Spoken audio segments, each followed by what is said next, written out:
Salut les amis et bienvenue dans ce nouveau live coding nocturne. Pour faire suite aux deux derniers live coding qui concernaient l'écriture d'un script de monitoring en bash qui était intégrable dans une page web, on va maintenant faire la deuxième partie dont je vous ai parlé, c'est-à-dire la façon dont je fonctionne, c'est-à-dire d'aller provisionner une API à l'extérieur. Donc ici je vais prendre Pingdom. Donc il faut savoir que c'est quelque chose que j'avais déjà fait, qui marchait déjà, mais qui n'était pas du tout écrit de la même manière que ce que je vais vous montrer.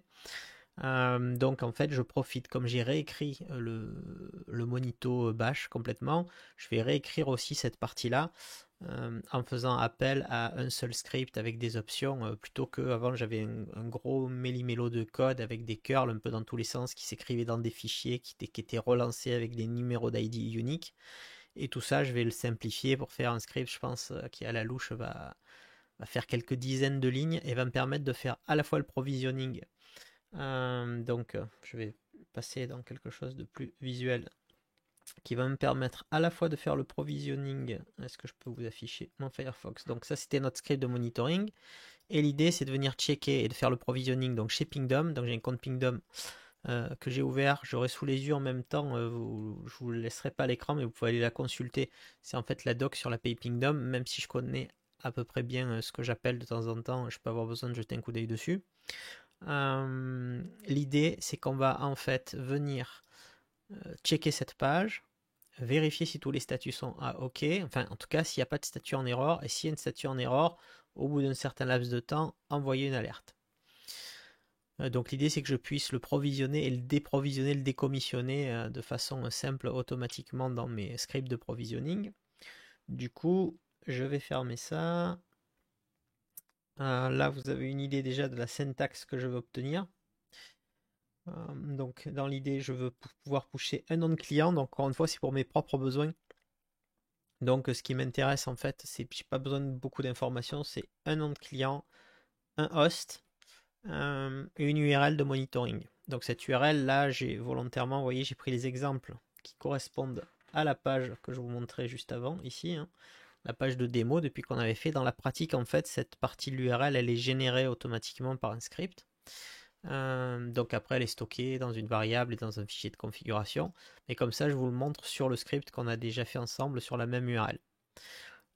Donc on vient checker ça, puis après on vérifiera aussi si ça fonctionne. Mais ça, je me fais pas trop de soucis.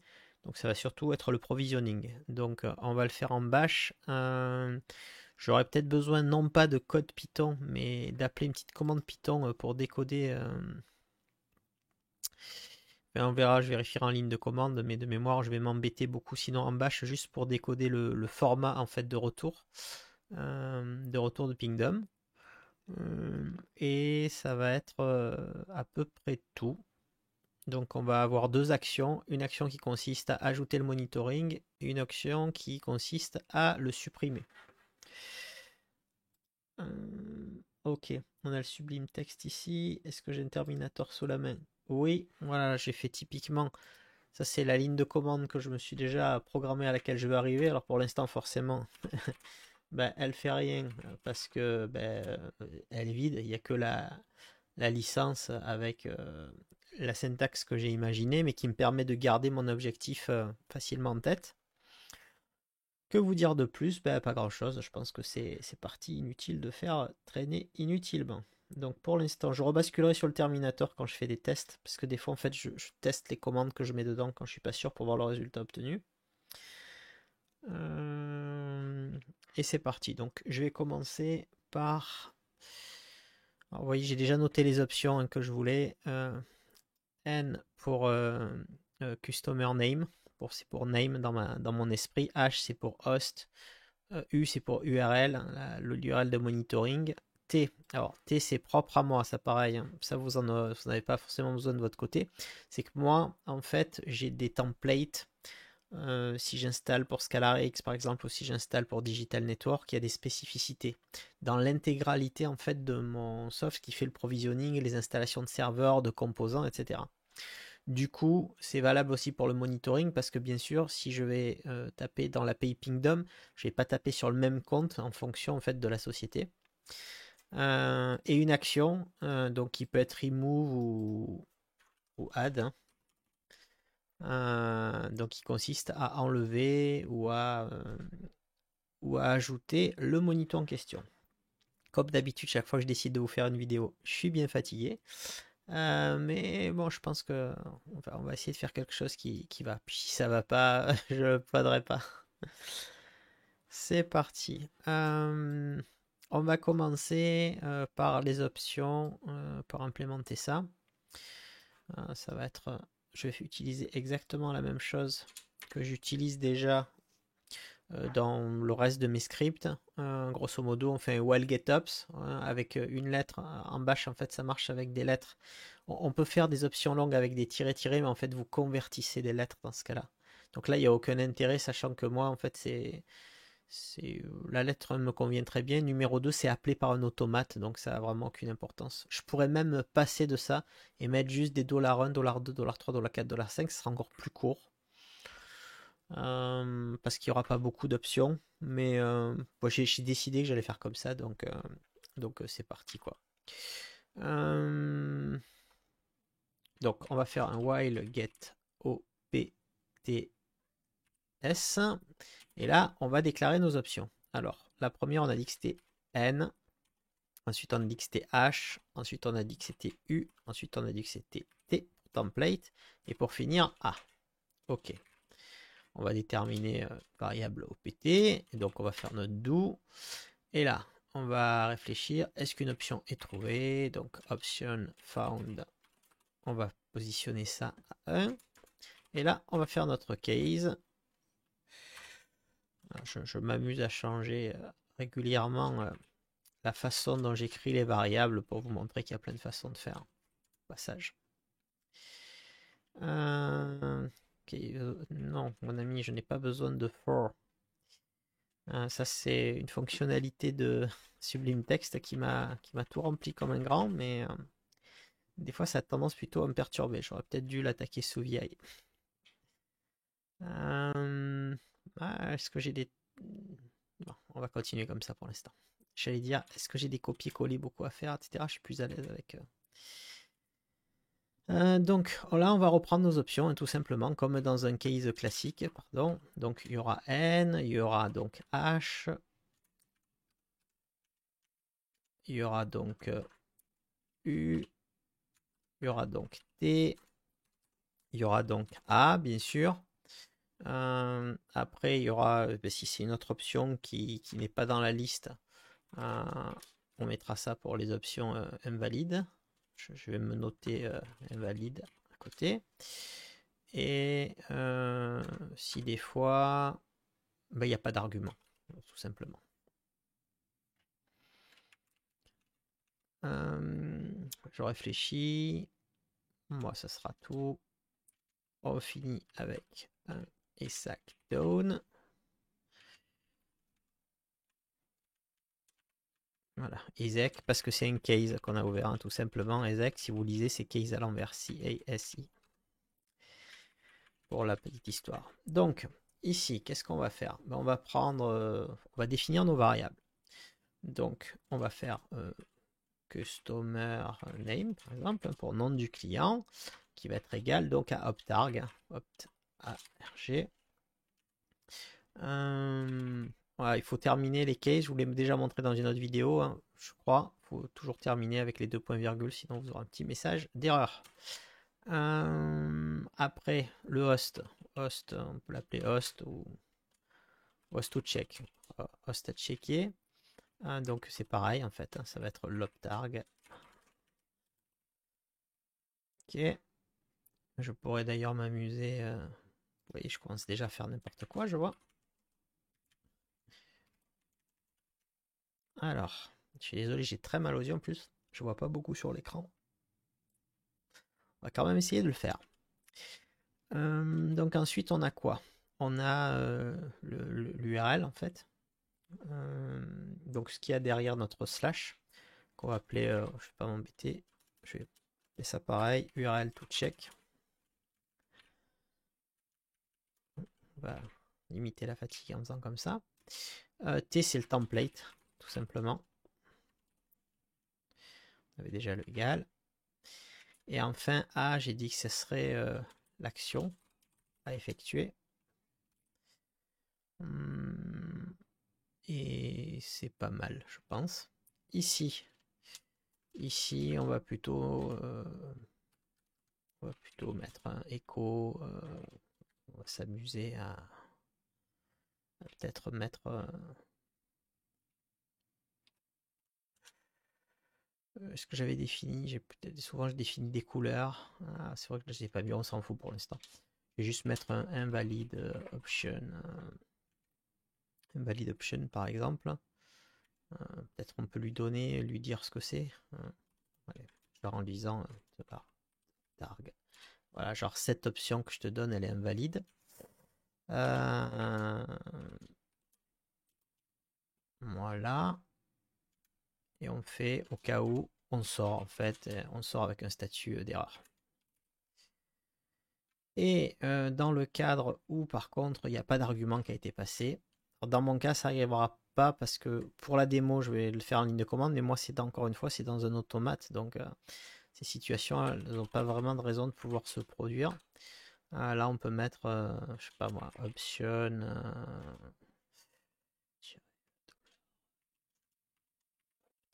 arg requires an argument par exemple. Vous mettez ce que vous voulez, de toute façon ça n'a pas une grande importance. Donc on va pareil, on va sortir si ça nous convient pas, on sort avec un exit 1. Bien sûr, vous pouvez choisir autre chose. Vous pouvez choisir un autre comportement, afficher notre message, relancer votre script à la place. Je sais pas, vous faites après selon vos besoins. Moi encore une fois, c'est dans un outil de provisioning. Et je pense que c'est pas mal comme ça. On pourrait tester si il n'y a pas d'option du tout qui a été mis.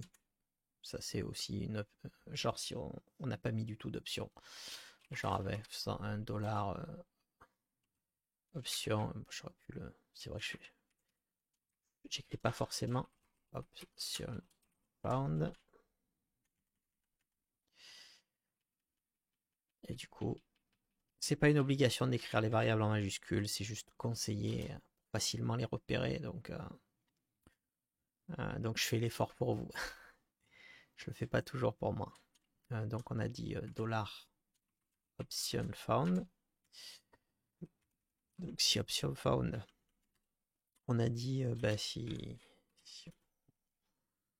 on met petit 1 pour avoir si donc on n'a pas d'option, ben, on va dire zen et là on va afficher un petit message genre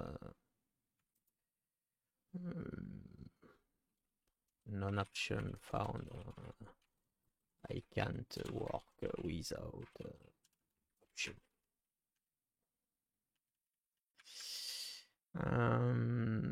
C'est tout bon. Alors, comme je suis fatigué, je vais juste procéder par étapes. Je vais faire un petit echo n égale donc customer name. Ça me sert à quoi? Juste à vérifier si le bout de code que j'ai fait là, il a l'air de fonctionner comme je veux. Parce que j'y vois triple pour être honnête avec vous. J'ai l'habitude d'écrire à l'aveugle, mais...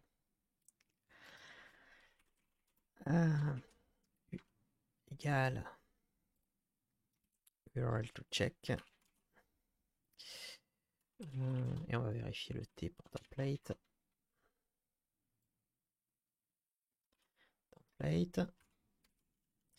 Et un echo A qui est égal à action. Une fois qu'on a fait ça, on sauvegarde. On revient sur notre terminal. On le relance. Donc là, le cas ne sert à rien. Là, donc, pad kingdom. Donc là, on va essayer de respecter ce qu'on a mis. Donc, on va mettre ride avec un hash brain.stackx.run, un monito URL qui va être brain override brain.php. Est-ce qu'on a besoin du slash? On le mettra dans le code. On va juste voir si ça marche pour l'instant. -tsx, -a, on va dire add pour ajouter par exemple. Ok, nos variables sont bien remplies, comme on veut. Donc pour l'instant, on va avancer comme ça. On revient ici. Et on continue. Donc, bon, je pense plus que je vais avoir besoin de ça. Du coup, qu'est-ce qu'on va faire? D'abord, on va faire mon test pour le template, la fonction du template, template monitoring. C'est-à-dire, on vérifie si le template, c'est ScalarX ou Digital Network ou d'autres. Je vais le faire juste avec deux pour l'instant, mais dans l'idée, en fait, je peux mettre ce que je veux. Vous n'êtes pas obligé de faire cette partie-là, hein, ça fonctionnera aussi sans. C'est juste que moi, je peux avoir plusieurs cas avec des surcharges à effectuer. Donc, j'en ai pas beaucoup. En général, j'en ai pas plus de 4-5. Donc, je vais me contenter. On va appeler ça template monitoring, par exemple. Je vais me contenter de faire un if, mais vous pouvez faire, vous pouvez vous amuser à faire un case si vous en avez plein et que vous faites plein de surcharges. Faites quand vous avez envie. Template égale $1. Je vais faire ça pour que la fonction soit portable. J'utilise déjà des fonctions similaires, il me semble, dans le premier script de monitoring qu'on a fait. J'aurais pu aller juste la copier. On va dire si template est égal à, par exemple, dn. Alors là, pareil, hein, vous voyez, rajouter des fois, mettre deux crochets, ça marche avec un. Vous voyez, mettre les doubles cotes, ça marche si vous les mettez pas aussi. Je ferai peut-être une petite vidéo dédiée à ça, mais en fait, en bas, vous avez beaucoup de liberté. J'essaie volontairement de vous montrer tout le temps des trucs un peu différents et pas forcément toujours écrits de la même façon, juste pour que vous vous habituez à l'ensemble des syntaxes. C'est plus dans un but d'apprentissage de votre côté, parce que c'est plus pour mes besoins. Je ne sais pas si vous aurez l'occasion ou si vous aurez vraiment la possibilité d'utiliser les scripts que je vous montre. Mais par contre, vous pourrez faire vos propres scripts pour vos propres besoins, bien sûr, hein. Zen. Donc pour ça, en fait, je vous explique, je vous montre. J'ai préparé un fichier. Vous voyez, ici s'appelle Pingdom Template. Donc c'est avec des données bidons, celle-là. Mais moi, j'ai le même fichier avec les vraies données, c'est-à-dire avec mon user ID, le Teams ID qui correspond, l'application key, le user, etc. Donc ça, c'est pour vous donner une idée du à quoi ressemble le fichier. Voilà, sauf que ce sont des vraies valeurs qui sont dedans. Donc on va simplement le sourcer en fait. Pingdom. Et donc je l'ai appelé dn.cfg. Et sinon, on va juste en mettre un pour l'instant. Je vais mettre source pingdom-sx.cfg. Ce sera sur SX qu'on va le tester. Puis c'est tout. J'enregistre. Hop. Ensuite, on va avoir besoin d'une fonction d'ajout, une fonction de suppression, une fonction qui testera l'action et qui lancera soit l'ajout, soit la suppression. Donc, fonction, on va appeler ça, je sais pas, add pingdom monitoring, par exemple. Je mets un nom parlant. Comme ça, on comprend à quoi ça sert. Donc ici, je vais créer une commande qui sert à poster. Alors dans le cadre de, vous l'avez pas sous les yeux, mais si vous regardez en même temps la docs de l'API Pingdom, vous verrez que c'est une requête de type post en fait qu'on fait dans ce cas-là. Donc ce que je vais faire, c'est que je vais créer un truc qui s'appelle une variable qui s'appelle post command.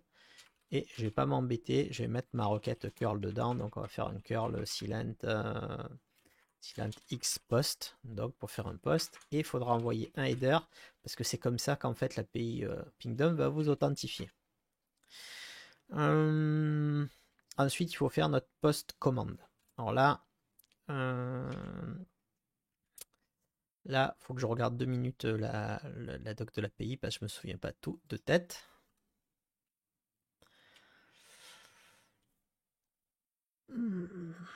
Ok, donc on va faire donc notre $post command. Donc ça c'est exactement comme si on retapait curl, c'est juste pour que la ligne soit plus courte. C'est exactement comme si je tapais curl-silence x post header, hein. Et donc on a appk. Attention avec le A et le K en majuscule, je vois. 2 points. Et là, je vais charger la variable AppyPK. Alors cette variable, c'est juste ce que je vous ai montré à côté là. Désolé, j'ai la cam qui est juste devant mon écran. Vous voyez, en fait, elles sont définies ici. Hein. AppyPK, user, notif time, API URL, user IDS et team IDS. Donc si vous vous demandez d'où viennent ces variables, elles viennent de ce fichier qui est sourcé juste au-dessus. Hein. Donc AppyPK, ok. Après c'est l'utilisateur, donc c'est user, ok. Ensuite on a quoi? Alors on a dit qu'on voulait passer le nom du client. Donc le nom du client, en réalité il n'y a pas de notion de nom de client watch sur Pingdom, mais par contre il y a un nom pour le check. Moi c'est là que je vais le placer. Et donc je vais mettre un name qui est égal à customer name, qu'on récupère juste en haut dans nos options. Voilà. Le type de requête, c'est HTTP. Ça, il n'y a pas de souci. -d, alors qu'est-ce qu'on a comme option? Résolution égale 1. Valider. Résolution égale 1. Alors je ne vous commande pas toutes les entrées de Pingdom, hein, mais vous pouvez les regarder en même temps si vous voulez ou en différé. Je pense qu'on va, pour que ce soit plus lisible, on va passer à la ligne. Donc ensuite, on a la notification donc, que j'ai mis sur 11 là. Donc c'est l'option qui s'appelle Send Notification When Down. Envoyer notification when down. Envoyer notification. Et donc vous avez une durée en fait au bout de combien de temps vous voulez l'envoyer quoi. Notif time. Voilà. La notif time, c'est OK. Ensuite, on a une option qui s'appelle notify when backup. Ça veut dire est-ce que vous voulez être notifié quand c'est up à nouveau.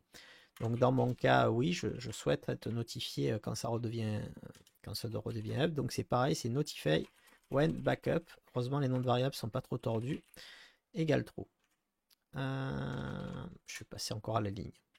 Ensuite, on a le host et l'URL à préciser. Donc là, c'est facile. Le host, c'est host. Donc moi, je l'ai appelé, c'est vrai, host to check. C'est celui-là. Et l'URL, donc, qui est URL to check. Avec le petit, bien sûr, dollar qui va bien devant le nom. Qu'est-ce qu'on a d'autre? Gestion encryption. J'ai pas besoin pour l'instant. False. Et après préciser user IDS, donc user IDS qui va être égal à $user.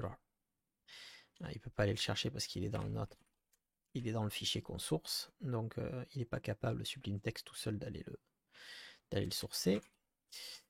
Et le team IDS, parce que vous avez des notions d'équipe sous Pingdom, etc. C'est tout propre à Pingdom, c'est bien documenté dans l'API en question. On va encore faire un. Et puis on a besoin de quoi? Ben oui, le truc important c'est le should not contain égale error. Ça c'est la fameuse erreur qu'on renvoie sur notre page quand le statut est pas OK. Donc vous mettez la chaîne que vous voulez checker et qui ne soit pas contenue à l'intérieur. Et enfin, on a besoin de quoi? On a besoin de l'URL de l'API en fait, hein, qui est API URL qui est ici. Donc, hop, pareil, on va mettre juste $API URL. Et ça devrait nous suffire. Je réfléchis. Bon, je dois pouvoir déjà faire un test comme ça en faisant simplement si je fais un add pingdom monitoring, j'appelle juste ma fonction. Le template, on n'en a pas besoin pour l'instant. On peut peut-être déjà faire un test, voir ce que ça donne. Save. Hop, Terminator. On est ici. Donc, on relance la même chose que tout à l'heure. Curl no URL specified. ça lui convient pas. Pourquoi? Qu'est-ce que j'ai fait? L'URL, pourtant, c'est API URL.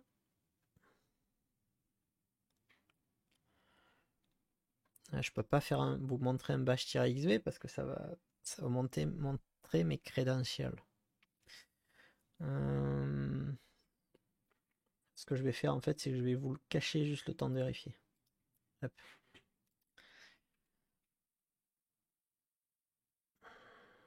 Donc dans la pratique, je fais un bash-xv de la même chose en fait. Alors, qu'est-ce que j'ai? Curl. Shouldn't contain error, no URL specified. En effet, l'URL n'apparaît pas. Ah ben oui, il n'y a pas le source. Vu qu'on n'a pas passé la fonction avant qui check la source. Suis-je donc bête? Hop, je vous raffiche ça. Enfin, d'abord, on va corriger ici. C'est qu'en fait, ben, on ne fait pas notre sourcing ici. Donc, il faut que je fasse mon sourcing. Voilà. Là, maintenant que je fais mon sourcing, on repasse sur notre fenêtre Terminator. On relance. Alors, on a encore une erreur. Invalide paramètre. Ah, bon, ça, c'est le slash qui est, comme je pensais, une erreur. Donc, c'est pas grave. On le refait. N brain override -h brain.statics.run -u. Et là, on va mettre du brain override brain.php sans mettre le slash devant. Hein, -tsx -a add. On a encore une erreur. Invalide paramètre. Je redébug. Désolé, je suis obligé de faire un bash-xv. Du coup, je ne peux pas vous montrer parce que ça sort mes crédentials. J'ai pas trop pensé à ça. Bash-xv. Alors, l'invalide paramètre, c'est le brain override brain underscore php. Ok, où il passe? Send notification, appk, user, name, résolution, host, -d. Ah bah ouais, je vois bien pourquoi. C'est juste écrit -d et il n'y a pas de nom de variable devant. J'ai donc dû me tromper de nom de variable. Customer name. Customer name, pourtant. Ah non, customer name c'est bon. Tant pour moi. Qu'est-ce que j'ai dit qui n'était pas bon? C'est l'URL. Alors c'est should not contact encryption, host to check, URL to check. Voilà, c'est ici qu'on a l'erreur. Vous la voyez, c'est que simplement j'ai oublié dans un grand moment de solitude et de fatigue que CFT qu'il fallait mettre. Alors je vais chercher dans l'API Pingdom. L'URL à checker, c'est comment? C'est URL tout simplement. Donc c'est URL égale. Je sauvegarde. On revient. Désolé, je clean avant. Je la reprépare sans le bash xv. Je vous le remontre. Sans le point slash, ça va pas fonctionner non plus. Alors, invalide paramètre URL, cette fois c'est le contraire, c'est qu'il fallait bien le slash. Voilà. Là, on a un check qui a été créé, check ID name brain override. Donc si maintenant on va voir notre Firefox et qu'on va, je recherche où se trouve la vraie fenêtre, et qu'on va sur Pingdom et que je viens ici comme ça, je vous montre Uptime, vous voyez, il y a un check qui s'est créé ici. Si on va éditer ce check, donc on voit le nom du check, hein, brain override, donc ça correspond à notre variable name. L'URL qui est appelée, elle est ici complète. Test from, il doit y avoir une variable pour ça, j'ai laissé par défaut si on veut spécifier que l'Europe ou autre. Qui doit être alerté, donc la team qui est affichée comme Scalarix et moi directement. Si on est down au bout de 10 minutes, donc c'est bien. Alert with backup, donc on a bien ça. Si on fait un test check, on a bien le test check qui répond. Et si on regarde dans optional ici, on voit bien qu'on a un should not contain error. Non, parce qu'il sait aussi faire du should contain. Donc on a ce qu'on veut. Voilà, maintenant il ne reste plus qu'à faire le code pour supprimer le check en question. Je recoupe le Firefox, on recoupe notre petit terminal et on revient sur le code. Alors, on était où? Ouais, ici ça, j'ai plus besoin. Maintenant, il nous reste à faire le remove. Je pense que ça fonctionne. Donc on va l'appeler simplement remove pingdom monitoring. Je ne vais pas faire de la grande innovation. Ici, alors ici c'est un petit peu différent. Pour supprimer dans l'API Pingdom un check existant, en fait, il faut faire un curl avec un delete, un xdelete et pas un xpost. Donc, je vais l'appeler, je sais pas, delete command. Et là, on va refaire un curl silent -x, sauf qu'au lieu de mettre un post, on va faire un delete et même chose avec un header. Donc, c'est le même principe qu'au-dessus. Hein. Vous verrez dans l'API, en fonction du type de requête, il y a différentes options à passer. Ici, on va devoir procéder par contre avec une étape supplémentaire. C'est que pour deleter ce check dans Pingdom, on ne peut pas le deleter sur la base du nom, il faut son ID. Or là, il y a deux possibilités. Soit on conserve tous les ID dans une sorte de base de données ou un fichier texte ou autre, soit on veut pouvoir le récupérer dynamiquement. Et moi, c'est plutôt dans cette idée que je veux le faire. Donc ce que je vais faire, c'est que je vais passer encore une fois en mode terminal.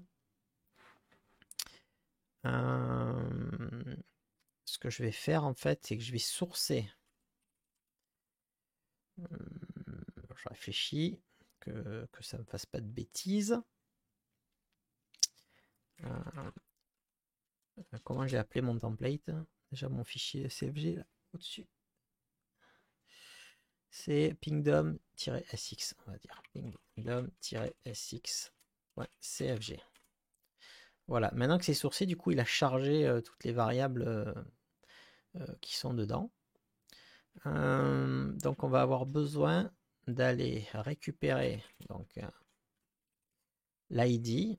Donc, pour ça, on fait pareil, toujours avec un header. Mon API, alors je vais faire un bête copier-coller de l'autre requête. Je ne vais pas m'embêter. Hop. Voilà. On va avoir besoin de user. Et on va avoir besoin de API URL.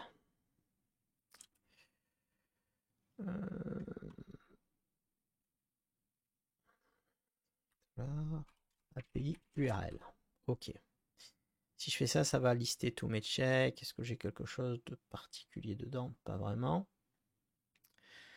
Bon, voilà à quoi ça ressemble.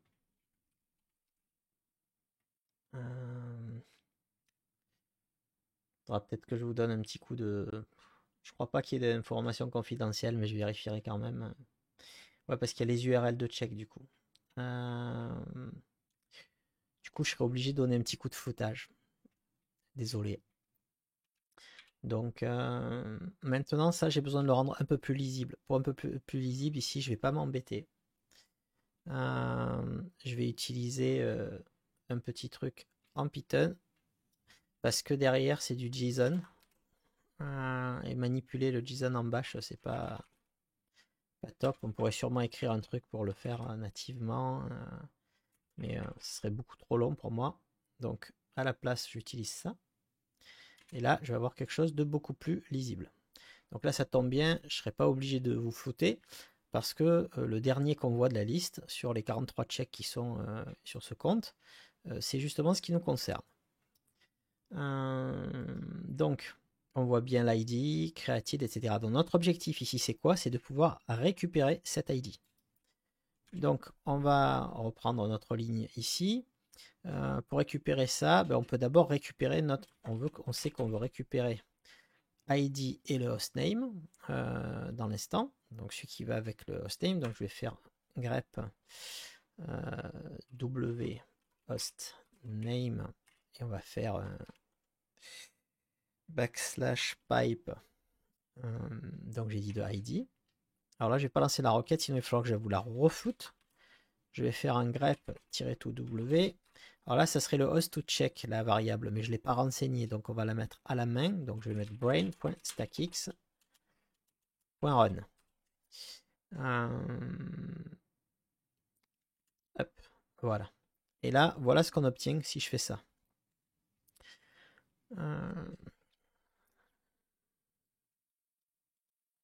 On obtient juste le brain.stackx.run.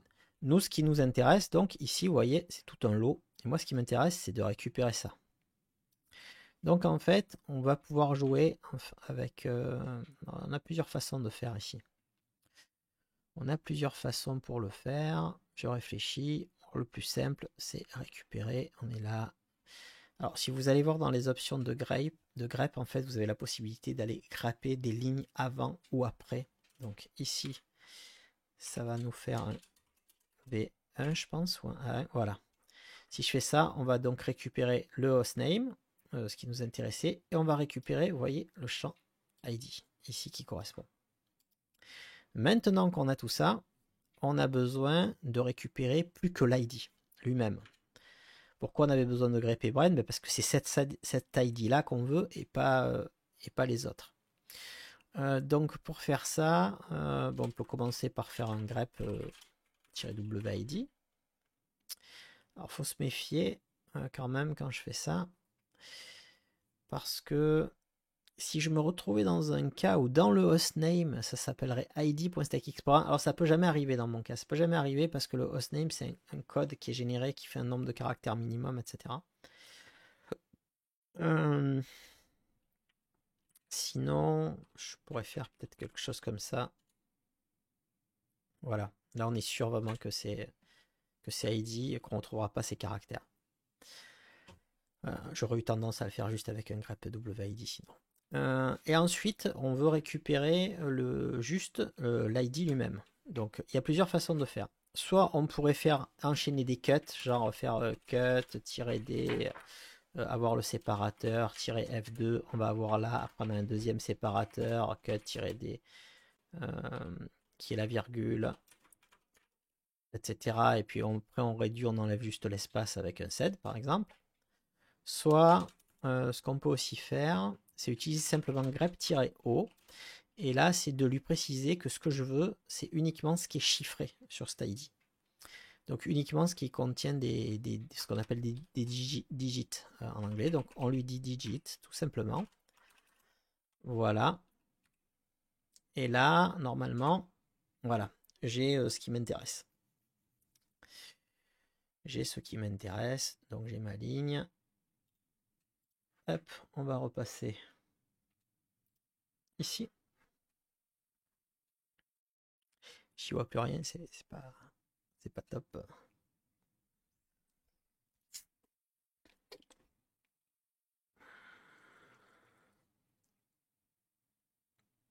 Alors,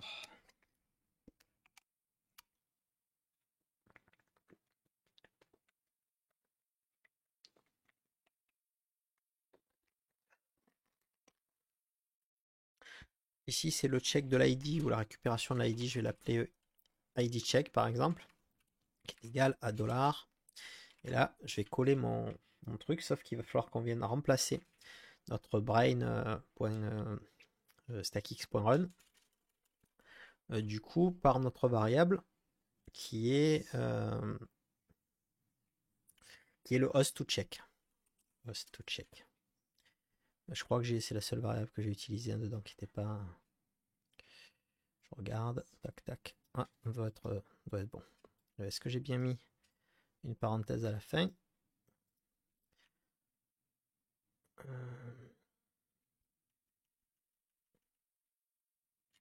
Oui. On est bon. Donc ça, c'est mon ID check. Derrière mon ID check, je vais avoir besoin de quoi? De faire ma delete command. Donc exactement comme on avait fait plus haut, hein, delete command. Et là, de passer tous les paramètres dont il a besoin. Alors je vais aller les récupérer. On a quoi? On a appk. Je regarde la syntaxe en même temps.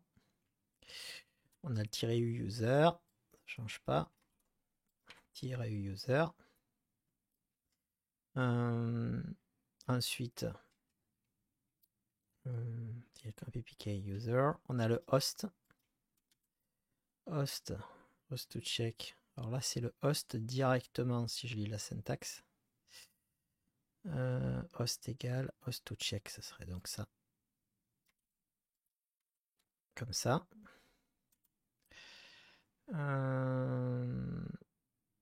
Et ensuite, il faut qu'on fasse un del check IDs. Del check IDS. Donc, qui va être égal à ID check. C'est-à-dire ce qu'on vient de récupérer juste avant. Il faut aussi lui préciser le nom. Apparemment, name égale URL check. Et le type égale HTTP. Tout ça sur API URL. API URL. Voilà. J'aurais pu vous le mettre sur plusieurs lignes comme sudo dessus, ce serait un peu plus lisible, non? Genre on peut le mettre à partir de, je sais pas moi, ici. Hop. Voilà. C'est un peu plus clean. Bah c'est tout, normalement. Oups, je l'avais déjà. Et donc maintenant, on va avoir besoin juste de notre fonction de check action pour vérifier si c'est un ajout ou un remove. Et ça devrait être fini. 41 minutes. J'aurais dû mettre 20 minutes pour le faire honnêtement dans un état normal. Bon, allez, function, donc on va dire check underscore action. Action underscore action. Hop, donc on va avoir action qui est égale à $1. Des fois que j'ai envie de porter ça. Et là, on fait juste nos tests. Donc, if action égale, on peut mettre add. Après, vous pouvez vous amuser, hein, si vous voulez par exemple gérer les majuscules, à rajouter ici un autre test derrière avec add, etc. Comme on peut le voir dans d'autres. Moi, encore une fois, je sais quel paramètre je vais envoyer, donc je n'ai pas le problème. Et là, donc, on va mettre notre add pingdom monitoring. Donc, si l'action c'est d'ajouter, alors on lance la fonction d'ajout. Sinon, si l'action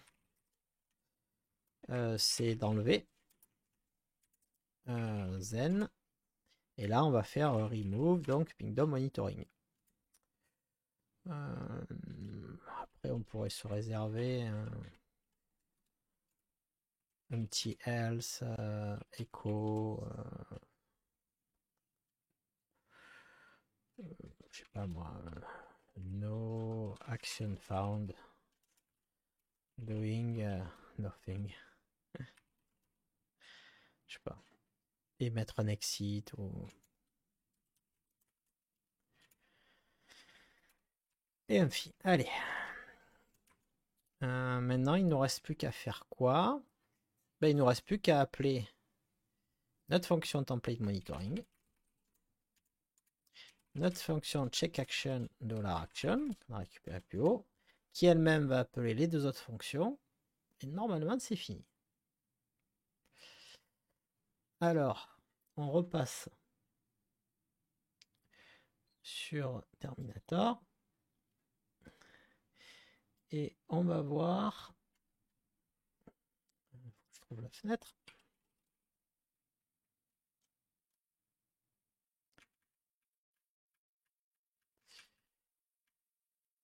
pad, voilà, donc ça c'était l'ajout. Donc à la place, on va faire une suppression. Donc au lieu de add, on va faire remove et on regarde ce que ça fait. Deletion of check au successful. Donc si on repasse sur notre Firefox et que je reviens ici et je reviens ici pour filtrer, on voit qu'il n'y est plus. On va refaire l'ajout et la suppression pour vérifier. On met donc un add.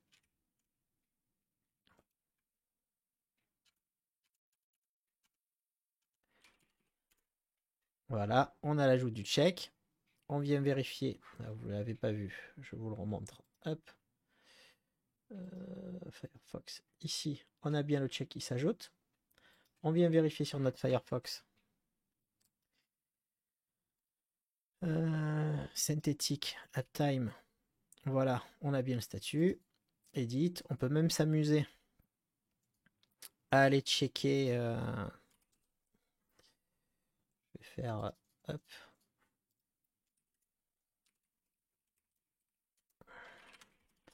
On va générer une panne. Service, je sais pas, même cached, stop.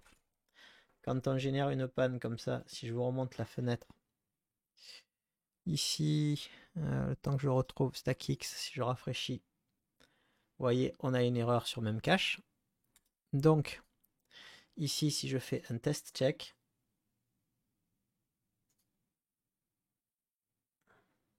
vous voyez, error for Biden string found. Et du coup, l'alerte va être générée.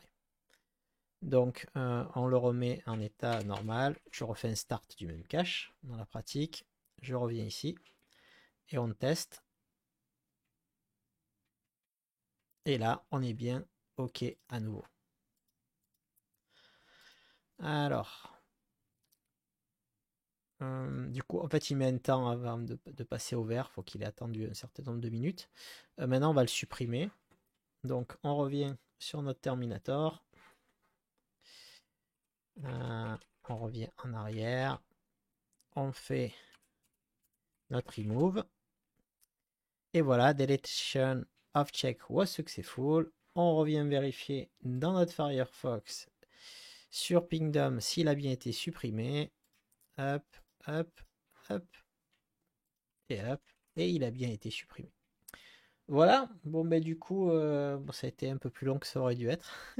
Comme souvent quand je fais des trucs trop nocturnes, hein, après pas assez de sommeil. Mais on est arrivé au résultat qu'on voulait. J'ai fait comme pour le monitoring, je l'ai mis en licence GPL. Du coup, je vais le publier sur mon site internet. Si vous voulez directement le télécharger pour vous amuser avec, vous pourrez le faire. Voilà, c'est tout pour ce soir. J'espère que ça vous aura plu ou appris quelque chose. Et puis je vous dis ciao et puis à bientôt dans une prochaine vidéo. Bye. Et puis laissez-moi un petit like et un abonnement si vous voulez rien louper.